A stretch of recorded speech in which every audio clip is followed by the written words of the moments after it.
Hello, welcome to our evening with the Texas Supreme Court. My name is Cynthia Timms, and I'm the current president of the Texas Supreme Court Historical Society. Tonight, the Historical Society has teamed up with the Texas State Bar Appellate Section to host this event. I want to give special thanks to the Honorable Jason Boatwright and to Tom Leatherberry for putting this event together. At the outset, I want to remind you that these types of events are the kinds of things that our two organizations, the State Bar Appellate Section and the Texas Supreme Court Historical Society, provide for our members, along with a host of other services. On the electronic invitation that was sent to you, there is a place where you can click and you can join our two groups, and I encourage you to do that. Tonight, the justices of the Texas Supreme Court will each take a couple of minutes to speak about themselves.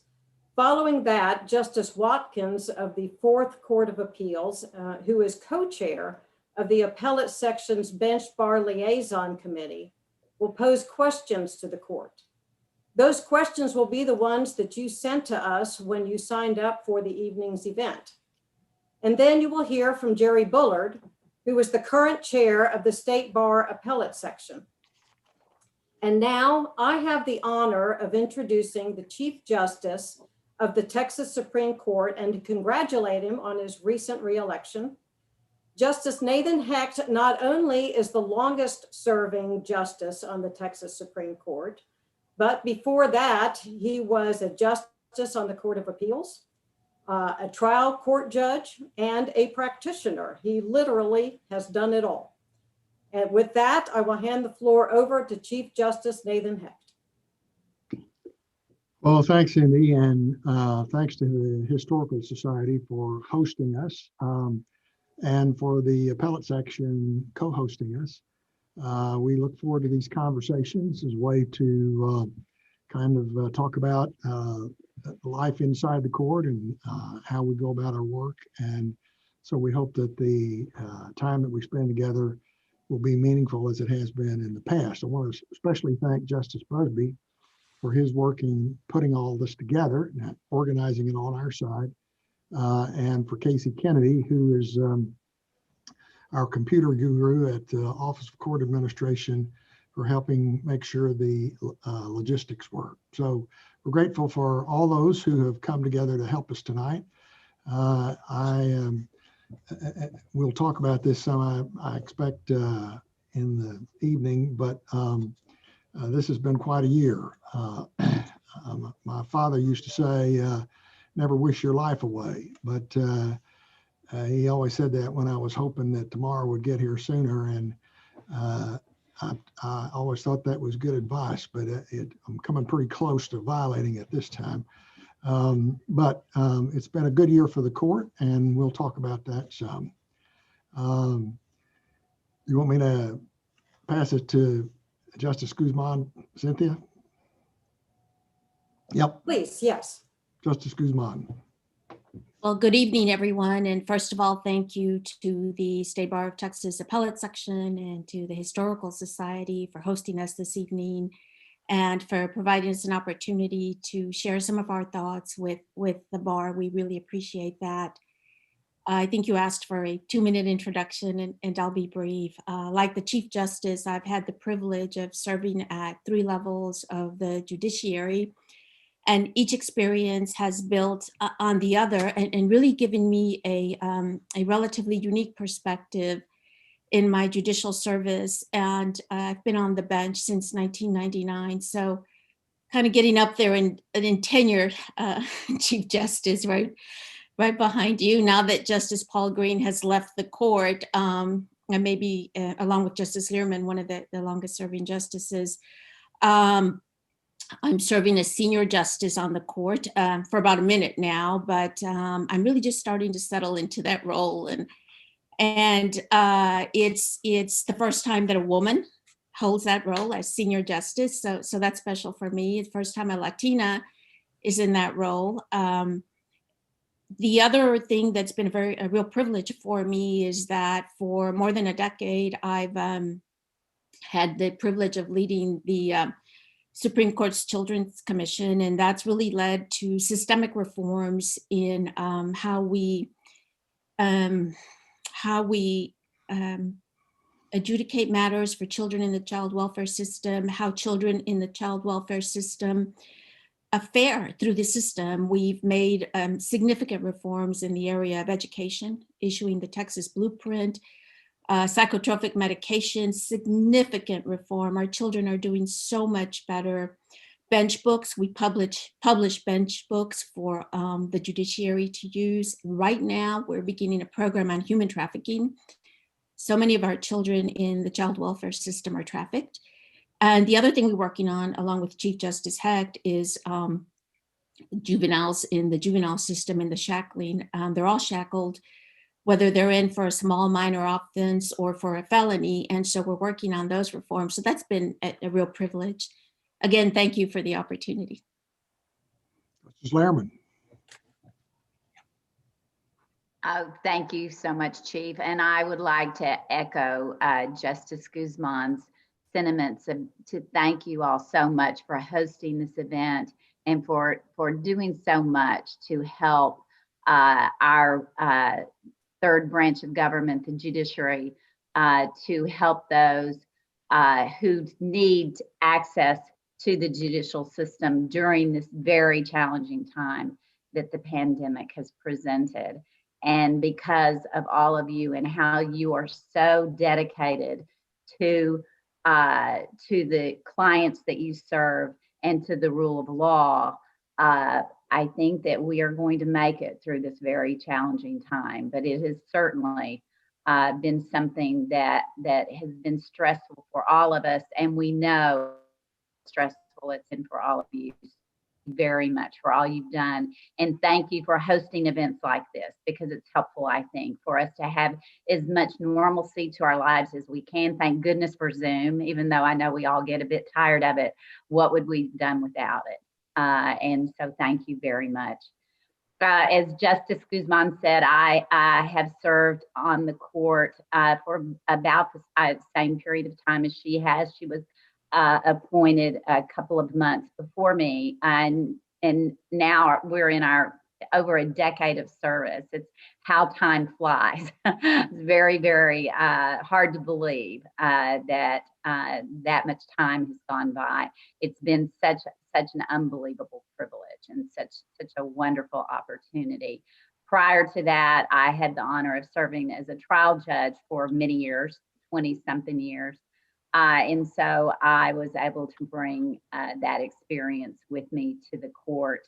I serve as the court's liaison to the State Bar of Texas and to BOTA, among several other liaison appointments. That's one thing that I think a lot of people don't realize, that we have a lot of administrative responsibilities that we are charged with on top of our business with the court in hearing cases and deciding cases.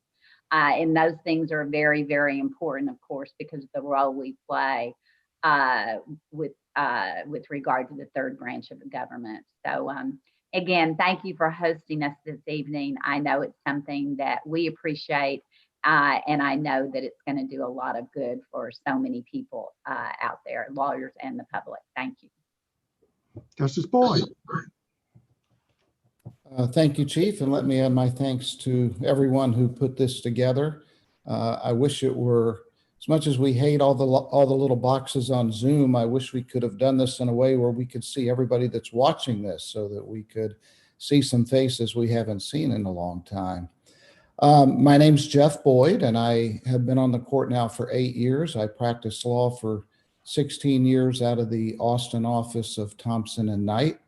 And halfway between those 16 years left and went to the Attorney General's office and spent 3 years as head of civil litigation at the AG's office before going back to the firm. And so then after I had been at the firm 16 years, left again and went and served as general counsel and then chief of staff for the governor.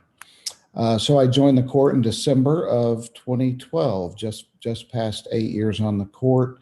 Was appointed to complete 2 years of Dale Wainwright's term, and then ran in 2014, and then ran again this year. So I'm looking forward to continuing to serve for the next 6 years on the court. When I first joined the court 8 years ago, then Chief Justice Wallace Jefferson assigned me as the liaison to the Judicial Committee on Information Technology, which was quite ironic because I make no claims to having any particular technological skills, but the chief mentioned Casey earlier, Casey and David with the Office of Court Administration, and Justice Rebecca Simmons just do a fantastic job with that group as we've implemented and rolled out e-filing and now electronic access to court records during the time that I've been serving as a liaison. Also served as liaison for a task force on emergency preparedness for the judiciary, which proved to be very helpful with some of the hurricanes, and then with some of the things we've dealt with COVID, trying to, fortunately, having some triggers in place that we could turn to when we need to make sure that cases are getting decided during times of crisis. With turnover, these assignments change, and so I'm on to more fun things. I'm still doing both of those, but I'm also now the liaison to the Texas Young Lawyers Association, which I'm thoroughly enjoying. Recently named as the liaison to the Litigation Council, and I'm looking forward to getting more involved with them. And the State Law Library, which I've grown to appreciate and hope that you guys all are familiar with as well. So again, thank you all for hosting us. I look forward to our chance to visit. Justice Busby. Well, thank you, Chief, and good evening, ladies and gentlemen. It's great to be with you, and I'll add my thanks as well to the Appellate Section and the Historical Society for bringing us together. I remember when I was an appellate practitioner, how much I enjoyed this program with the Supreme Court and how much I learned from it. So it's a pleasure and a privilege to have a chance to participate in the program as one of the speakers today. We have an outstanding appellate bar in Texas, and one that we can be really proud of. And I'm grateful that we have the kind of bar that wants to have events like this so that we can have a dialogue and continue to improve the way that we all do our work for the law and for your clients and for the rule of law and the people of Texas. So really appreciate your interest in having us today, and I'm grateful to be here. It's a privilege to serve with these dedicated colleagues. I was appointed by Governor Abbott and confirmed unanimously by the Texas Senate to the court in March of 2019. So I've been here a little more than a year and a half now, and recently moved my family to Austin. So we're getting settled in here and very excited to be a part of this wonderful institution.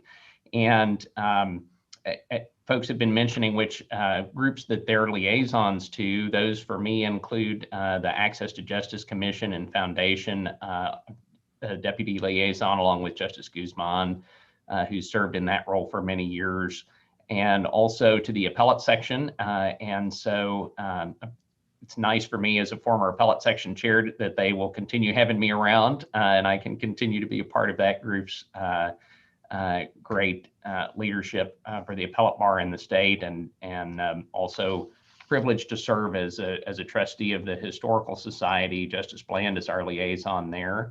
And another one of my activities that has taken up a substantial amount of time in this last year is I'm the liaison to the Board of Law Examiners. So we've been figuring out how do we conduct the bar exam safely and fairly for everybody during the pandemic, and I'm very grateful for their leadership. And we just recently announced the scores for the October bar exam. We had September in individual hotel rooms and then October online. So we were able to get those scores back in record time. And we've got a great new crop of lawyers that we're just in, many of whom were sworn in today at a virtual swearing in ceremony. So we welcome them to the bar and look forward to the conversation tonight. Thank you. Justice Bland. So hello, everybody.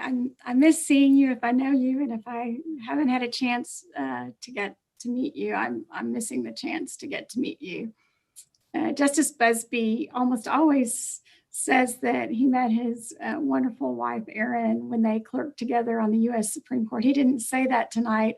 And I was going to mention that I met my husband at a somewhat raucous Christmas party around this time of year, not nearly as highbrow as the Supreme Court of the United States. But anyway, I have been in the judiciary just over 22 years, started out as a trial judge in Houston, Harris County in 1997. Served 6 years on the trial bench, 15 on the Court of Appeals, and was delighted to join this court last September. And even more delighted to be elected in November. So looking forward to continuing this work and to working with all of you. I work on the Judicial Commission on Mental Health, which is a joint project of the Supreme Court with the Court of Criminal Appeals, a fairly new project conceived by Chief Justice Hecht and Justice Guzman and others at the court in 2018. And having seen the great work that the Children's Commission has done in the area of children and their intersection with our court system, we are taking a look at the same sort of ideas in connection with mental health to see where people who encounter the mental health, who have mental health challenges, encounter our judicial system. And really, even starting before that with law enforcement and continuing all the way through incarceration and developing ideas for improving the intersection of the administration of justice with people who have mental health challenges. So it's a fairly new organization, but one that is really doing a lot of good work. I'm also the liaison to the Board of Legal Specialization. I'm board certified in civil appellate and civil trial law. And so I enjoy working with that group. And I really enjoy working with all of my colleagues. I don't think anyone has had the challenges that aside from the chief, who is the chief of the chiefs for all of the conference of the state chief justices. And so he's been spearheading COVID responses all across our nation, not just in Texas. And then with Justice Busby having to deal with the bar exam, those two had really some challenges with their liaisons this year. And then, of course, that doesn't mean that the rest of us didn't have stuff too, but just a particular shout out to those two who worked so hard on those projects in the last few months. Justice Huddle. Thank you, Chief. Good evening, everyone. I am Rebecca Huddle. I am the newest judge on the court, and today marks the beginning of my 7th week on the job. I'm delighted to be here. Before Governor Abbott appointed me to finish out Justice Paul Green's term at the end of October, I was in private practice at Baker Botts, where I did 2 stints, separated in the middle with just shy of 6 years of service at the First Court of Appeals in Houston. So I am glad to be back as a member of the judiciary. It's a real honor, and the last 6 weeks have been a real whirlwind. I was very quickly, upon arriving and being sworn in, disabused of the notion I held as a judge of the Court of Appeals that surely the fact that the Courts of Appeals issued more opinions meant that they did more work. That is not the case. Was sworn in on a Friday, and I think we had two mandamus to rule on before Monday morning rolled around. What has impressed me so much is the how the staff have worked so tirelessly to make all of that possible, even under these circumstances. It really is an impressive, seamless operation. And so I'm grateful to that. I'm grateful to be here with you today. As well as the operations of the court have gone over the last several months. I am looking forward to getting back to a scenario where we are not fully or nearly fully working remotely, because I do think there is some intangibles that get lost in this format. And so I'm looking forward, and hopefully I think we're arriving here at the cusp of what will be a transition back to being able to see folks in person. So thanks for having us tonight. I'll look forward to this evening's great discussion. All right, you can fire when ready. Very good. Thank you, Chief. You and a number of the other justices mentioned what this experience has been like working through the pandemic. So I was wondering if you could please share with us how the pandemic has affected the day-to-day operations of the court, and how the experience of working at the court is different for the justices now than it was this time last year. I thought it would be helpful if we all weighed in on that. I'll just take a second and say, it hit like a ton of bricks, and we've never had anything like this before, ever. And we went from, we call it a family here, everybody working together pretty much on the same floor, the same building, to being forced to work at home. And we just did it in stride. And now that when we started the new term in September, everybody's just kind of counting on doing that for a while. And some come up here and work, some, it's your choice. But it's really been tough.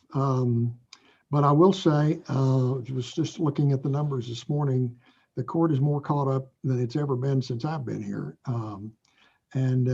So I think that's proof that we've hit it in stride. Eva, you might share your thoughts. Thank you, Chief Justice Hecht. I do think Chief Justice Hecht was called for such a time as this. I worked at the court and with Chief Justice Hecht during Hurricane Harvey, and that presented a very, very unprecedented set of challenges. But I think that was just preparing us for COVID, for the challenges that we would face. Shout out to the staff, to Blake Hawthorne. I think in March, when we were trying to figure out, all right, we've got oral arguments coming up, do we postpone them? Blake and Casey Kennedy, David Slayton with the Office of Court Administration immediately began to make a plan and to work that plan.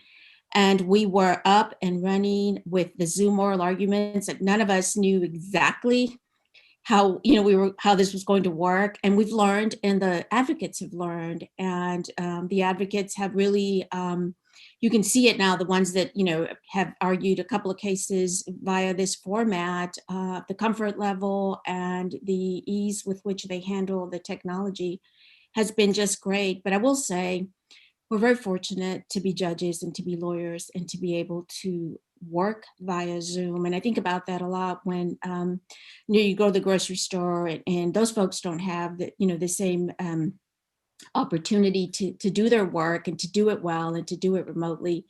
So I feel very blessed and very fortunate to be a part of this team and to be under, as Justice Bland mentioned, under Chief Hecht's leadership, because he really, truly, and I've said this before publicly, so it's not like I'm just saying it here, he's carried the weight of the state on his shoulders throughout this pandemic. And it's allowed us to, as the chief said, to do our work and to be almost seamless about it. And I go to the office about once a week, but we take turns. I don't want to be in the office with all of my law clerks. So we have assigned weeks.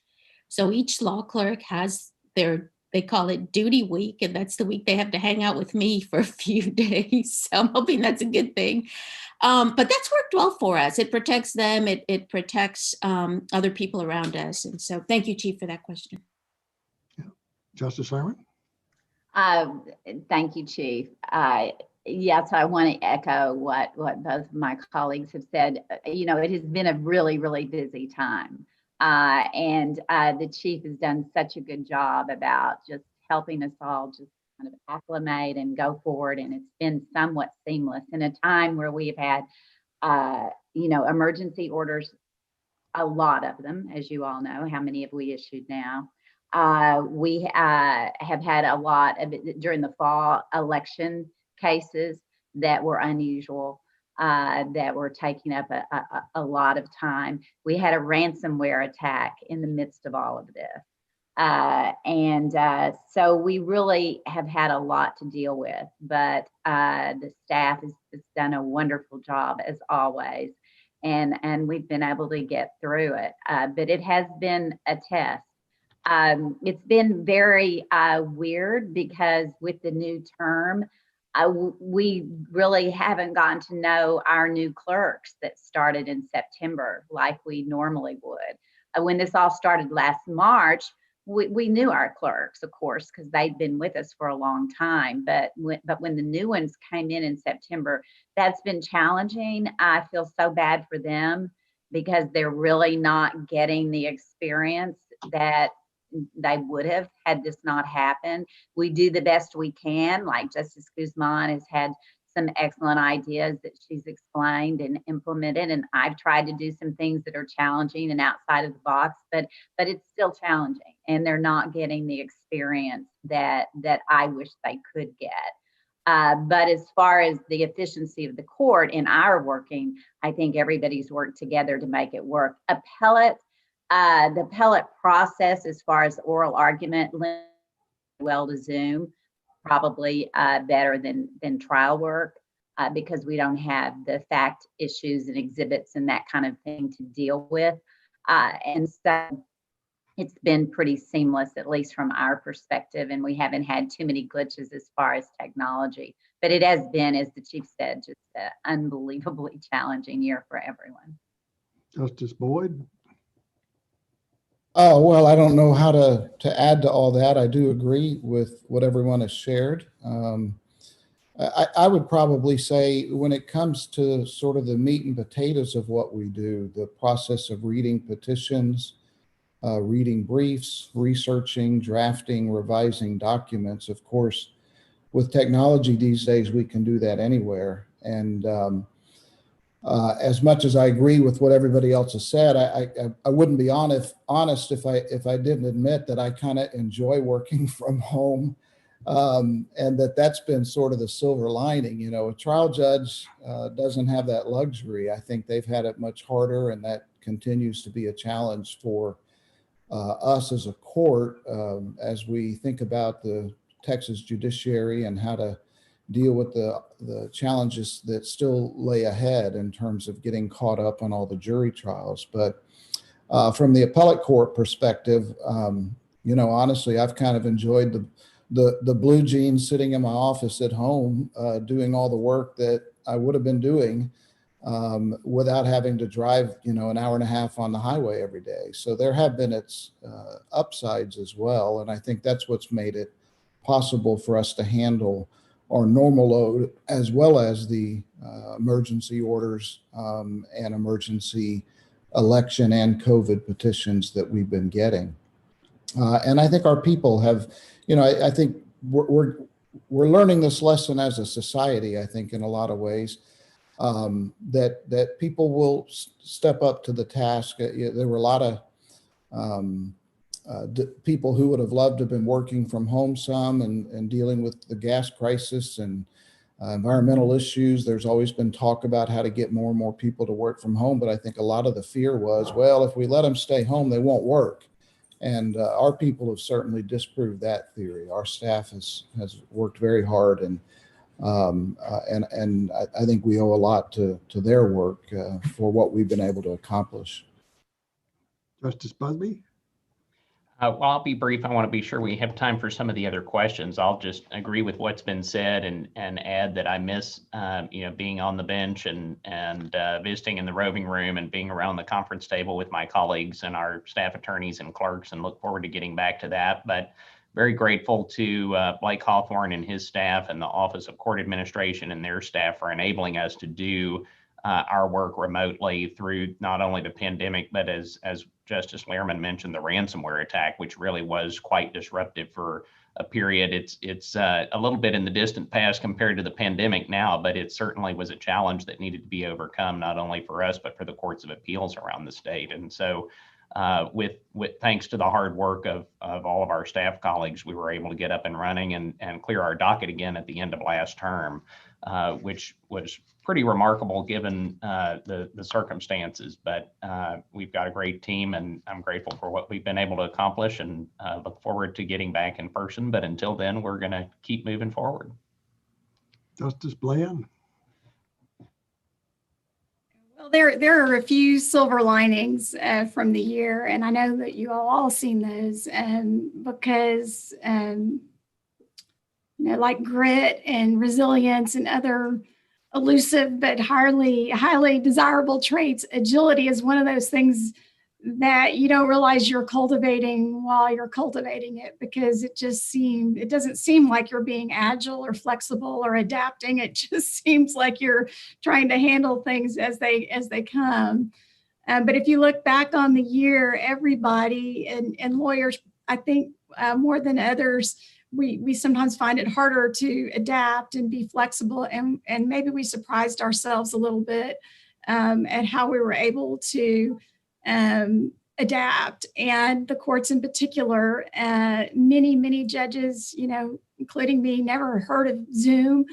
And it's really going to change things going forward. Justice Guzman said last week that, the child welfare cases that are a huge part of the docket in the state judiciary will never be the same. They will never go back to being exactly what they used to look like. And so Chief Justice Hecht and the court have decided that, look, we don't want to lose what we've gained over the last year in terms of our capability with remote video technology and other sorts of capabilities where we could really see improvements in the administration of justice. And so look forward to an announcement of a task force that's going to look at preserving the flexibility that the emergency rules have provided for lots of the courts,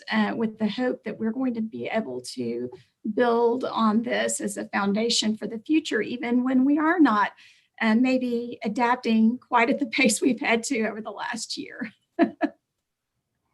Justice Huddle. Sure, thanks, Chief.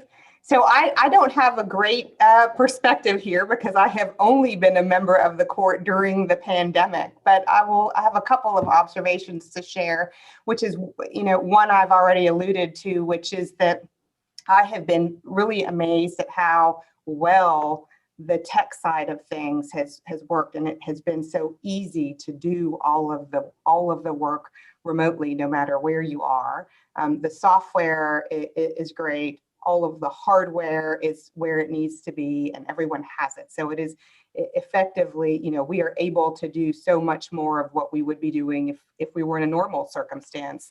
And the second observation I'll share with you is that, as great as that is, being the new person on the block, I have come to realize how much institutional knowledge, how much about your colleagues' work styles you get to know, not through the formal kind of work process, but by bumping into them in the elevator or while you're standing in the kitchen getting some coffee. And so I'll look forward to those days, because those, I think, can be a source of really great ideas or maybe aha moments. And so that's been a challenge. But overall, this is a pandemic or no, this is a tight ship. Very good. Thank you, Your Honors. And I realize I was so excited to jump into the first question, I neglected to introduce myself. My name's Beth Watkins. I sit on the Fourth Court of Appeals in San Antonio, and along with Justice Jason Boatwright, we chair the bench bar committee of the appellate practice section. So we're delighted to be here and bringing you this program today. Okay, back into the questions. A number of the justices just spoke about Supreme Court oral arguments. The US Supreme Court has adopted remote argument procedures that give the advocates 2 minutes to open without questions, and then allow questions by each justice in order. Has the Texas Supreme Court considered adopting any kind of a similar protocol? We'll pitch that to Justice Busby, our U.S. Supreme Court clerk. Well, thanks, Chief. We had noticed that the U.S. Supreme Court did that, of course, but we decided we were one of the first courts actually around the nation to use Zoom for oral argument pretty early on, and we decided we'd give it a try with our normal format, and it's really worked out quite well. It's not quite as nice as being in person, but we really can do our work effectively, and you get to notice things about your colleagues, about when other colleagues want to ask a question, are they unmuting, are they leaning forward? And there are visual cues that we don't actually get to see on the bench looking down at our colleagues, but we can see it on Zoom. And so that sort of helps manage the flow, I think, of the oral arguments. And so we're able to do it pretty much in our normal style. I think it was Justice Guzman who had a good suggestion early on that maybe before we ask a question, we say Mr. So-and-so or Ms. So-and-so, when in the courtroom, we might just jump in with the question, but that gives a little bit of a pause and sort of helps with the transition because the technology can, have just a slight lag. And so that helps with the transition between the advocate's presentation and the justice's question.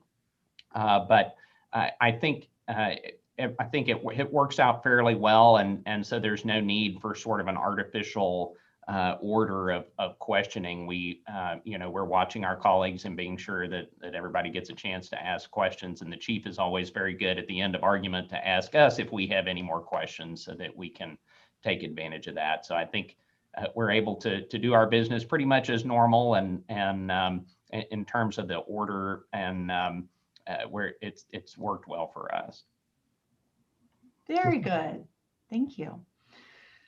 The court was asked to decide a slew of election cases earlier this year. How have those cases affected the court's docket? Well, we're caught up, but other than that, what's your take, Justice Lairman? As we said earlier, it's been a very busy time. We would every once in a while we would kind of almost joke, I wonder what we're going to get on Friday at 5 o'clock this week, because we were getting things pretty regularly. But we were able to deal with it. It's not really affected the rest of our docket. We all just, got busy and had a lot of late nights and a lot of weekends where we were reading all kinds of briefs and all kinds of things, preparing to make those decisions on those very important cases that were coming up that were in addition to the ones that we normally had. So it was somewhat of a strain, but the whole year has been a strain. So what else is new? And Chief, if I might just add, Yeah. For practitioners, I agree with everything Justice Learman said, but one thing that was helpful was when they called the clerk's office and alerted the clerk's office that they were about to file a motion for emergency relief, and then the clerk's office and the mandamus attorney would reach out to the judges and would say, be on the lookout for this mandamus petition or be on the lookout for this record. So as a general rule, I think it's really helpful. We have a clerk's office that's very responsive. And I think if you call and give them a heads up, they'll give us a heads up. And, maybe you put off going to dinner or whatever else you might want to do and kind of wait for that election mandamus or any other emergency relief. But that was helpful. Since I've been here, we've never had a conference on Sunday. And we had several this year. And we hardly ever have a conference after 6 o'clock in the evening, and we had several of those. So it was everybody turned to, but it was a pretty hectic schedule. Good advice. Thank you, Your Honors. Moving forward, we've got a question that's not exactly specific to the pandemic, but it does relate to the circumstances that we're all living under in 2020 with regard to the polarized rhetoric that we see on the daily news. Have you noticed any changes in behavior from the lawyers or from parties who appear before the court recently? Justice Bland?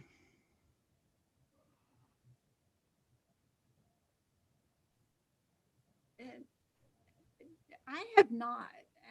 I found by and large the briefing, and even on the most polarizing and divisive topics, to be substantive, thoughtful, and skillful in their advocacy to the court for either seeking relief or for asking us to deny relief. And I thought by and large, it was a very professional job under very straitened circumstances, because as we were working nights and weekends, so were the counsel in all of those cases.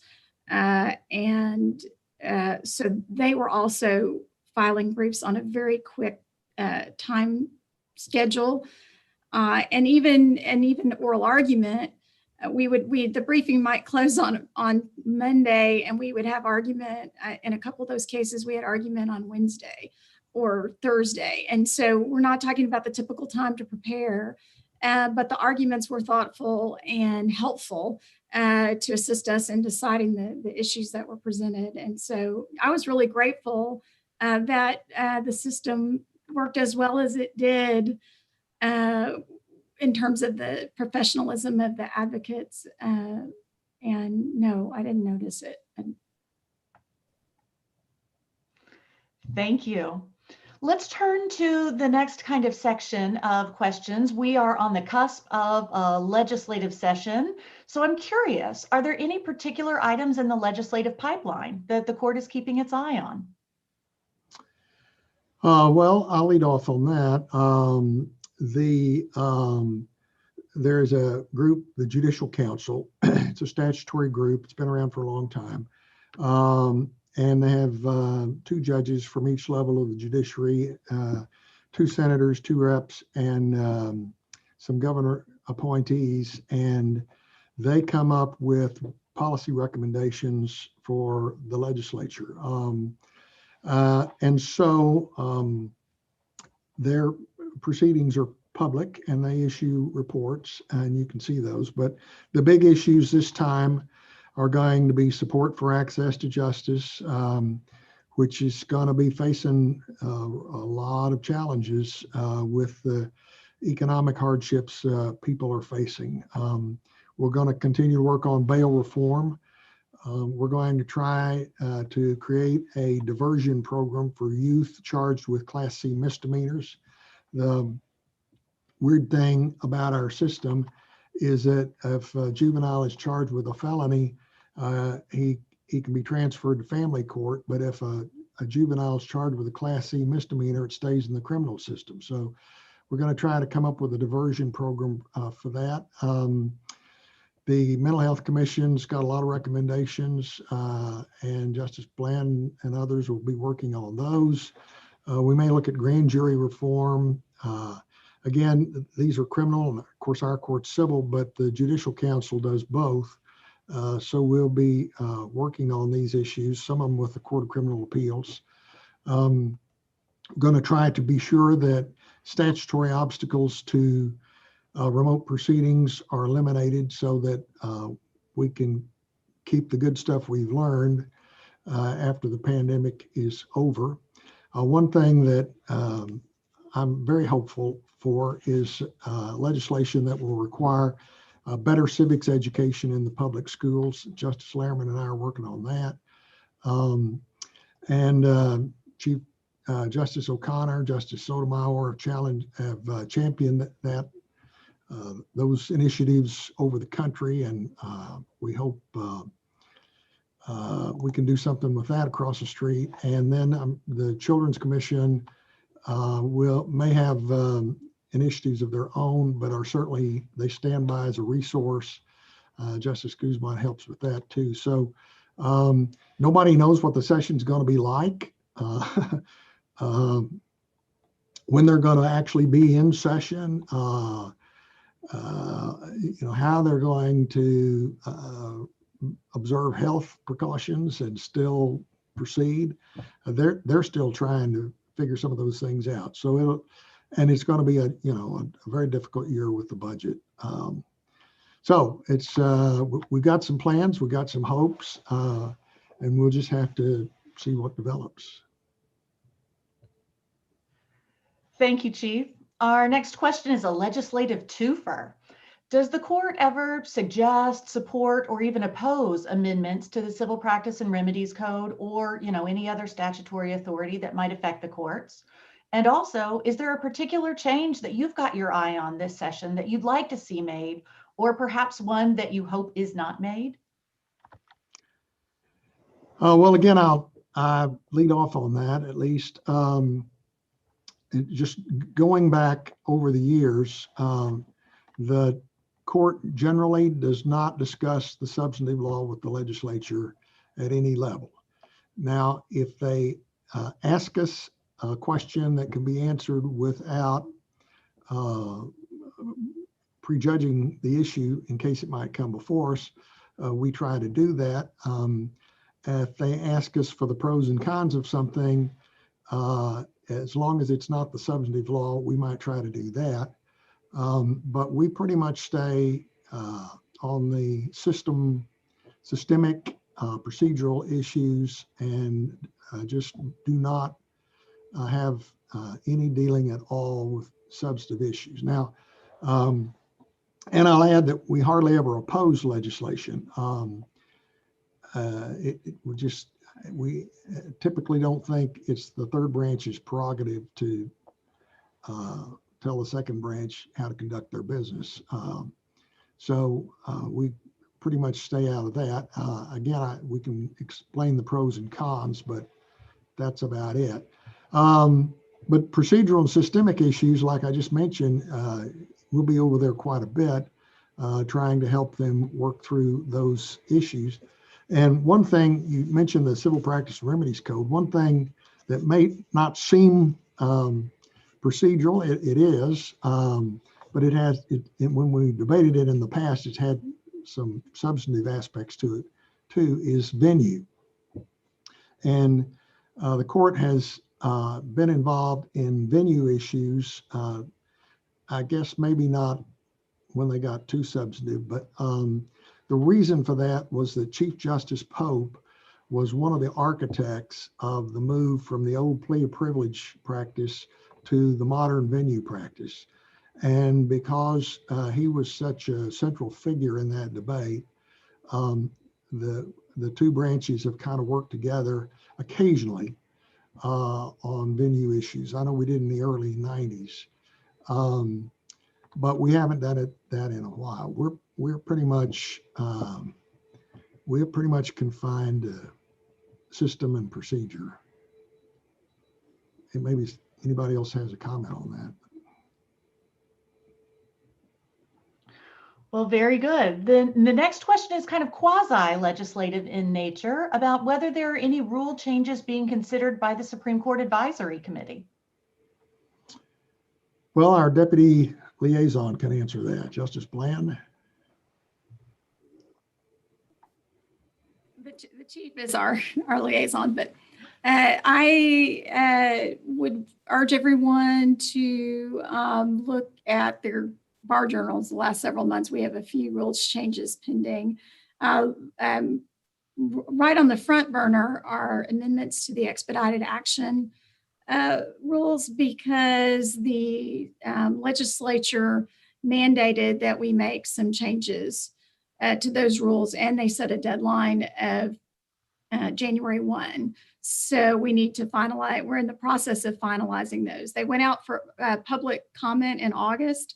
We received over 200 public comments on the rules, and we're working through those comments and hope to finalize at least the expedited action parts of the rules by the deadline. We also, in connection with that, amended some of the rules of discovery. It hadn't been looked at in a pretty long while. And so we didn't look at all, we haven't adopted changes to all of the rules yet, but sort of the ones that are in line with expedited actions and levels of discovery limits on discovery. Those all came out in the August Bar Journal. So if you haven't taken a look at it yet, I commend that reading to you.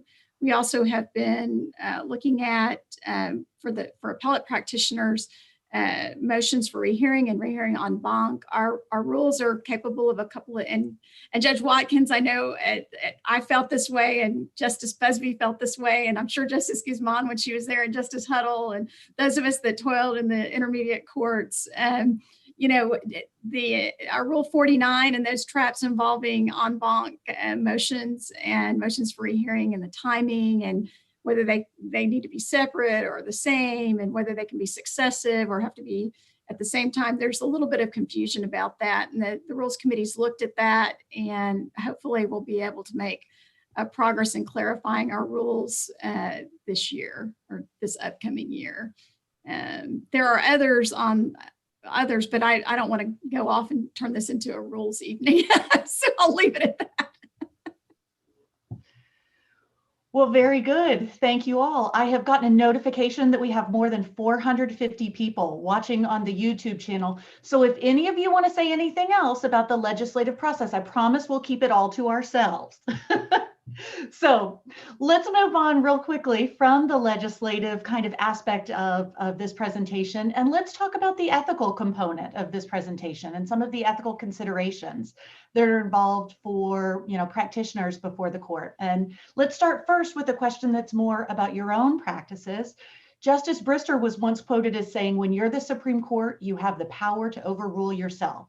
So I am curious for the current members of the court, what's your judicial philosophy about how and when it's appropriate to overrule existing precedent? And if there's any kind of special procedures that you have, even in your mind, that you believe should be followed when it appears the court is getting ready to do so?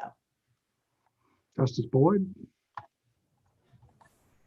Thank you, Chief. Yeah, I think I would safely say that our court is and has long been pretty dedicated to the concept of stare decisis and the importance of precedent. And if for no other reason than the need for consistency and predictability in the law for those who have to follow it and obey it. And so what the public is not privy to are the discussions that we have from time to time about whether we should consider overruling something and decide as a court not to, and we apply it and move on without much discussion. But the cases come up from time to time where we do have to discuss it publicly in our writings, and that may demonstrate a little differences among some of us. My own view, and I've written on it, each of us have sort of written on our views, is we need to uphold precedent as much as we can because of the need for consistency and predictability that I mentioned. On the other hand, if the precedent is clearly wrong in what I would call an important way, if it's clearly wrong in a way that I think is important to the jurisprudence or to the statute that's at issue, then I think we have an obligation to reconsider that. And in doing so, what I'm looking at, and this is all in this in and of itself is stare decisis, it's in our precedent. What we look at are those factors that in terms of reliance by the public and the bar. And the factors all go essentially to, has this become this principle or legal holding that we're thinking about overruling because we think it's wrong, has it become sort of foundational in the understanding of the law by the public and those who must follow it, so that you'd, in essence, be doing more harm than good by overruling it? And there's no mathematical formula for that. It's you're having to balance on that on a case-by-case basis. So I think that's another way, a long way of saying we have a fairly, at least I think we have a fairly mainstream view among American courts in terms of precedent. Yes, Justice Lerman. One, I really can only recall one time that we've overruled a precedent since I've been on the court, and it had to do with the admissibility of whether somebody was wearing a seatbelt. And that has to do with the scientific literature that's out there right now. When that rule was first announced, 30-something years ago, there just wasn't that much scientific empirical data about how much safe belts actually provided. And now there's an overwhelming amount of literature on that and empirical data showing that safe belts are safe. So I think that's one example of when the scientific community and the scientific literature had gone so far at odds with our precedent that we felt that we had to overturn that precedent because of the scientific reality of what we're living in today's world. So that would be one example. I agree with Justice Boyd that we are a very traditional court in the sense that we're going to defer to our own decisions, and it's going to be very difficult to convince us to overturn precedent unless there just has to be a really, really good reason. Chief Justice Heck, may I add just? Yes, sure. Justice Brister was also famous for saying, well, that just can't be the law. That aside, I agree with what's been said, that stability is critical because it instills confidence in the justice system. But I was going to suggest an approach that I'm very comfortable with. Sometimes there are circumstances in which overruling a prior decision is justified, but we also have considerable latitude in interpreting prior decisions more broadly or more narrowly, and that's my preferred approach. And I know a lawyer might argue, well, overrule the precedent, but you might also consider arguing for interpretation of that prior precedent in a way that's either more broad or more narrow. And as Justice Lehrman said, it's been difficult at our court to overrule precedent, but I have seen this approach be successful in a number of cases. Thank you, Chief. Yeah. Thank you all. In the few minutes we have left, I had just a question for those who come before the court to practice. What are some of the things that you wish lawyers and parties would consider before filing a petition in your court? All right, we'll toss this one to Justice Huddle because she's been trying to figure out what to put in the petition, and now she can tell us whether she was right or not. Justice Huddle. Well, I have to say my answer may disappoint you because I have found the briefing to be just of an exceptionally high caliber, really and truly.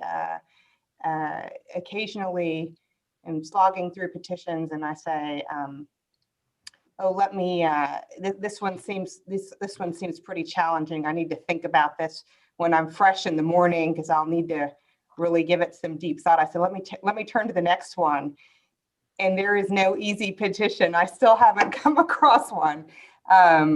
So it's really, we're lucky, we're really fortunate to have the level of advocacy and writing that we see here on a daily basis. And so I think the advocates are spot on in terms of framing issues and getting right to the point, and then, making really persuasive arguments about why each case is important, because it is possible to read a dozen petitions and think they're all really, really important, really, really important to the jurisprudence. So my take is lawyers are thinking about the right issues and framing their petitions really beautifully.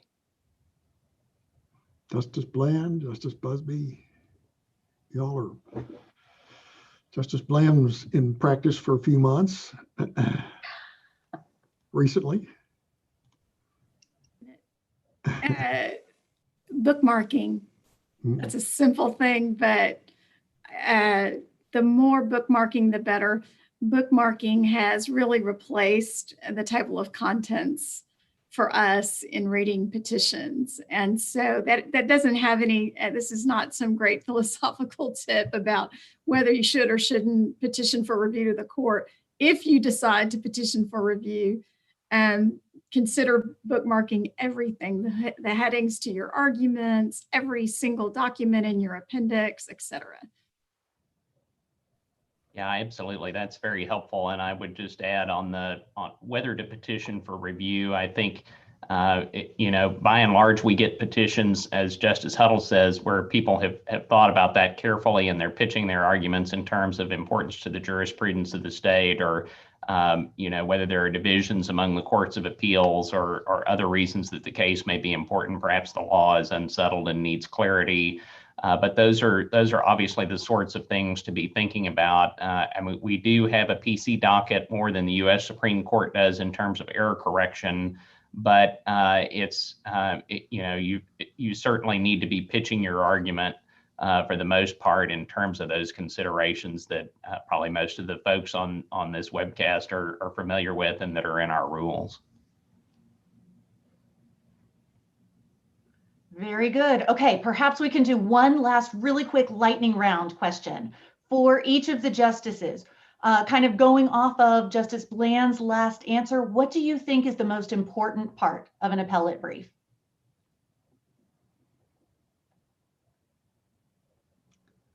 We'll go on reverse seniority this time.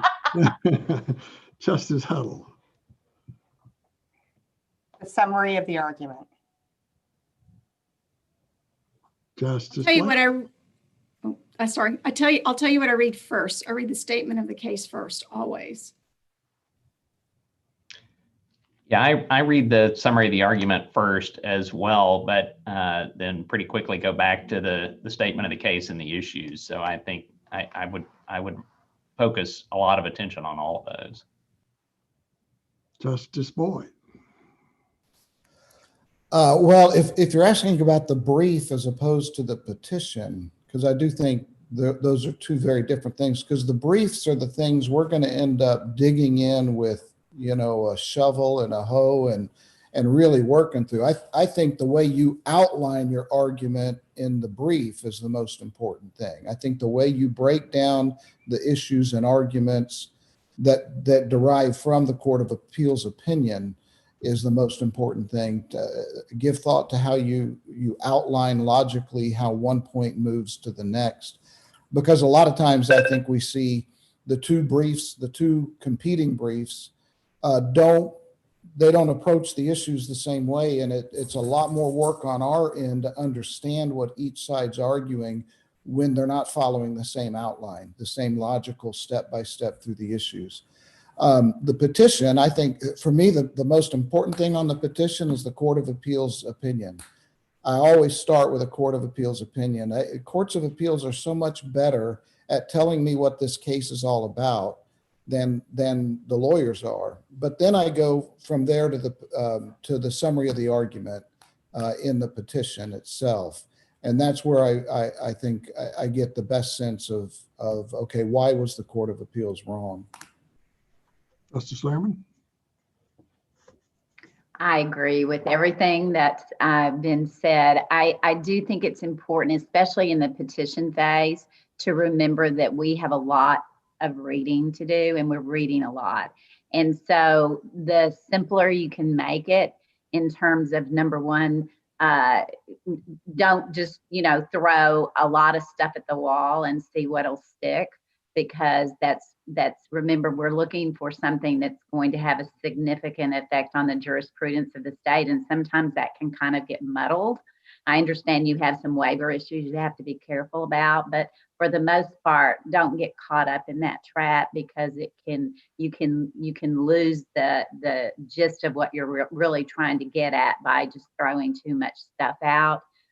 Bookmarking, just like Justice Bland had said, is just critical, because the easier you can make it for us, the better it's going to be, because again, we're talking about hours and hours and hours of reading that we do every day. And so you're really trying to get our attention.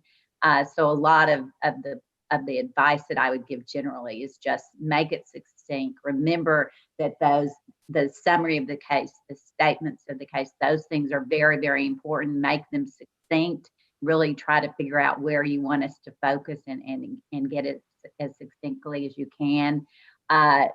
As Justice Boyd said, make sure that when you're getting to the briefing part of it, that you've had a very logical outline that's easy to follow, because otherwise what's going to happen is we are going to develop that outline ourselves, and who knows where that will go. That may not go exactly where you want it to go. So the more you do that for us, then the less then you're depending on us to do it ourselves.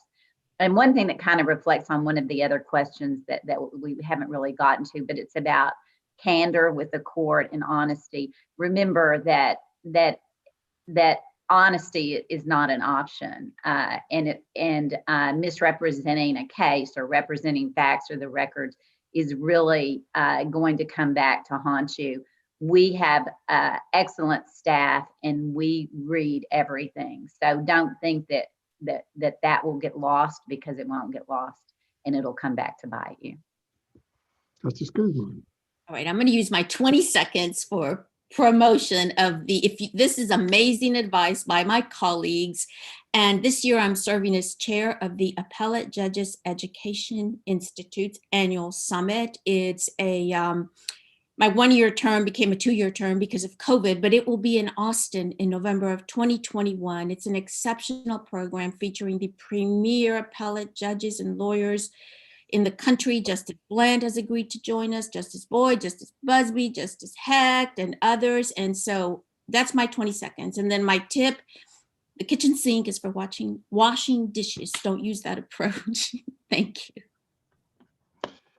And I'll just add that I really think the little piece, the reasons to grant, that's showing up in a lot of briefs. It's not in the rules.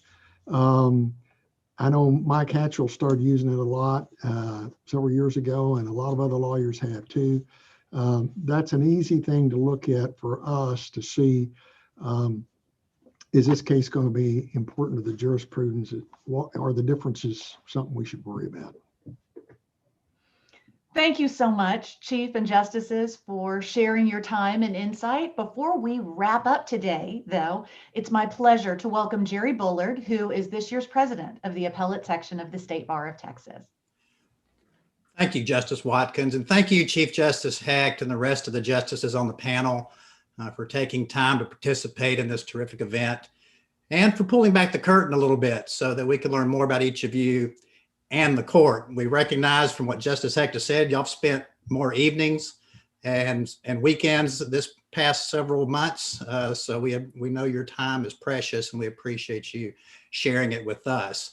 Events like this just don't happen. And so I want to make sure, to the extent we haven't already thanked those who helped put it all together, because I'd be remiss if I didn't recognize a few of those, and Justice Hecht and Cindy may have touched on them already, but I want to thank Blake Hawthorne, the clerk of the Supreme Court, Casey Kennedy, OCA Director of Information Services, Tracy Knuckles, Sharon Sandelin, Natalie Meyer at the State Bar, Mary Sue Miller at the Supreme Court Historical Society, and of course, Justice Watkins for moderating this panel. I want to thank all of y'all for participating. And as everyone noticed in the registration information, this event was co-sponsored by the Appellate Section and the Supreme Court Historical Society. They're two wonderful organizations that welcome those of you who are not already members into their membership. So if you'd like to learn more about both organizations, they're in the original registration link and in the reminders that went out to our registrants today, there is a link to the website and to where you can join both these organizations if you're so inclined to do so. As a member of the Historical Society, you can help fund the Society's award-winning journal. You can gain access to high-quality programming sponsored by the Society and other historical organizations. You can enable the continuation of an ambitious civics education program in our schools. And you can assist in preserving the history of the Texas appellate courts. As a member of the Appellate Section, you can network with members of the section and who are at the forefront of appellate litigation in Texas. You can participate in high quality programs like this one that provide opportunities to visit with justices of the Supreme Court, the Court of Criminal Appeals, and justices of the Intermediate Courts of Appeals, You can get access to high quality programming sponsored by the section. And for our members, there's not a lot of our members don't know this, but if you become a member, then you have access to a continually updated library of free online CLE and ethics videos that cover a variety of topics. So that's a great membership benefit for appellate section members.